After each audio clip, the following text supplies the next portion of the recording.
look like a goth Ace Ventura. Alrighty then. I am an easy person to pander to. You show me a tentacle or an upside down pentagram and I'll show you my bank card details because I don't need my money as much as I need this mug. As such, I love a lot of things that people generally look down on simply because they show me specific things that hit the happy juice button in my tiny, broken, dopamine deficient brain. One of those specific things is cryptids. Another one is the ocean. I've been obsessed with ocean beasts and mythical creatures ever since I was old enough to have my own library card, and I have devoured any content I can get my hands on related to these topics. Because of that, even though I know there are a lot of ethical problems with Animal Planet's slate of fake documentaries, I still watched all of them, because come on! Mermaids! Giant sharks! That's the ocean and cryptids! If I don't watch this, I'll die! So if you weren't aware, there was a period of time in the mid-2010s where Animal Planet just went insane and aired straight-up lies. Some of it was clearly just a bit of fun, like Lost Tapes and Cannibal in the Jungle, and others had creators trying way too hard to convince people that they were real. You had Mermaids the Body Found, which showed really cool, mildly scientifically accurate reimagining of the mermaid myth, complete with conspiracy elements. And then you had Megalodon, The Monster Shark Lives, which is half actual facts about megalodons and half just the worst CGI I've ever seen. Hey, look over there. What is that? That's not real. You're lying to me, Animal Planet.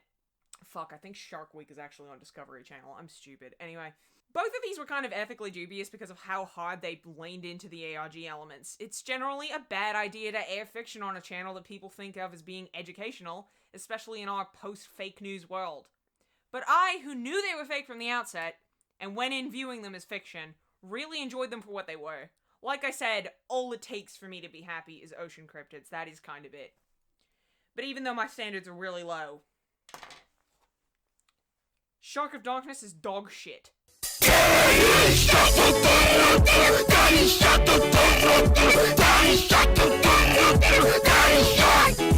Shark of Darkness Wrath of Submarine is the worst thing I've ever seen on Animal Planet. When Billiam released his video about fake Animal Planet documentaries, I was so ready to hear his takedown of Shark of Darkness. He didn't even mention it, which is understandable, honestly, but because he didn't, I feel like I had to be the one to tell you all that it existed. And I'm sorry for that, by the way. Right off the bat, let's unpack this title. It should have been called Heart of Sharkness, but I guess that sounded too goofy. As for the subtitle, Wrath of Submarine, Submarine is featured both in this and Megalodon the Monster Shark Lives. It's a gigantic white pointer shark that has supposedly been spotted off the coast of South Africa since the 70s.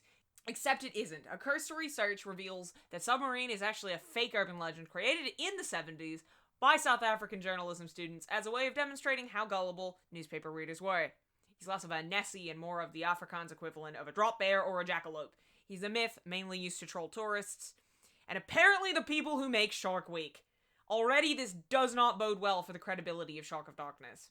Now, onto the plot. Shark of Darkness chronicles the attempts of South Africa's Coast Guard to rescue survivors of a crashed whale-watching boat while they're being picked off Michael Myers style by the aforementioned Mr. Submarine, because this is not a normal shark.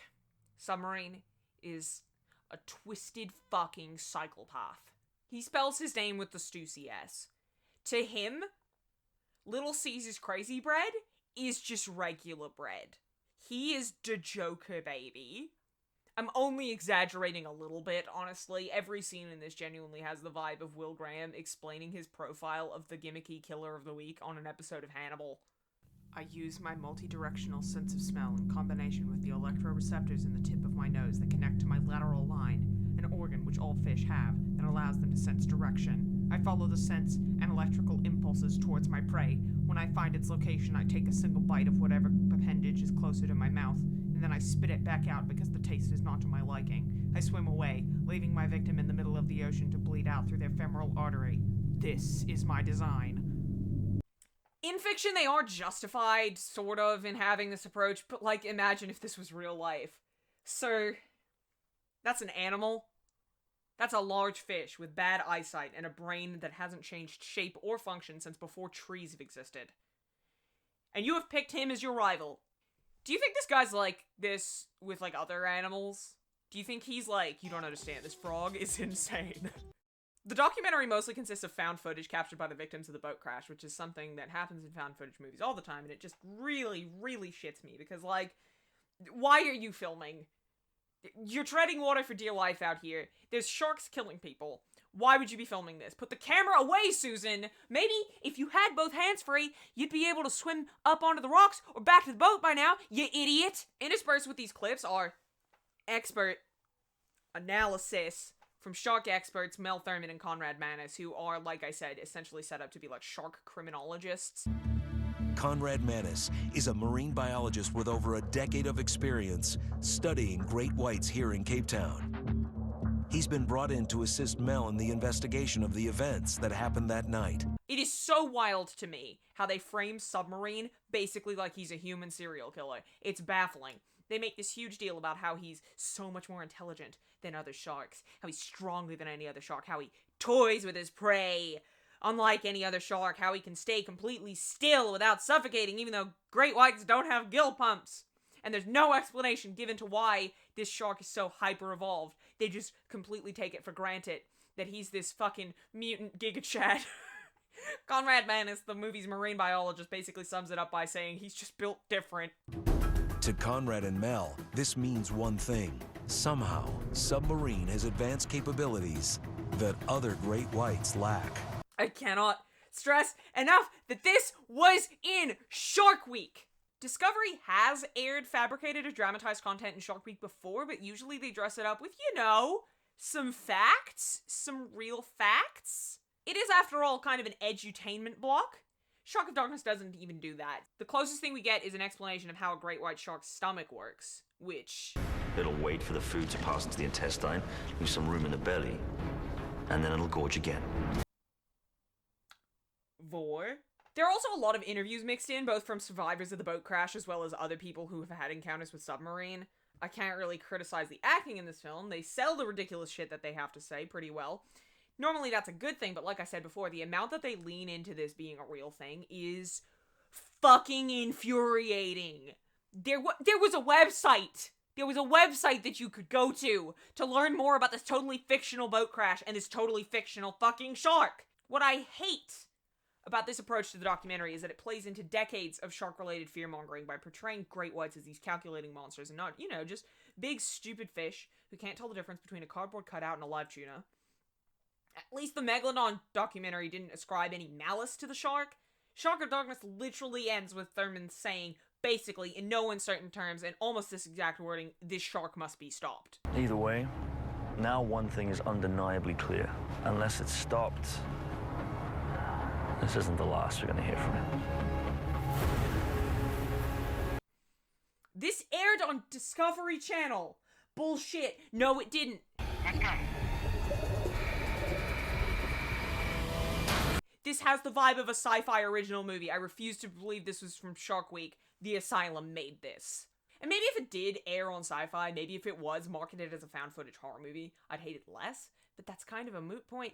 Because it was in Shark Week! Despite having literally no scientific merit whatsoever. And honestly, it would have failed no matter how it was marketed, because on top of it being unscientific and setting shark conservation efforts back like 25 years, it's just a badly made film. There is an art to making a good documentary.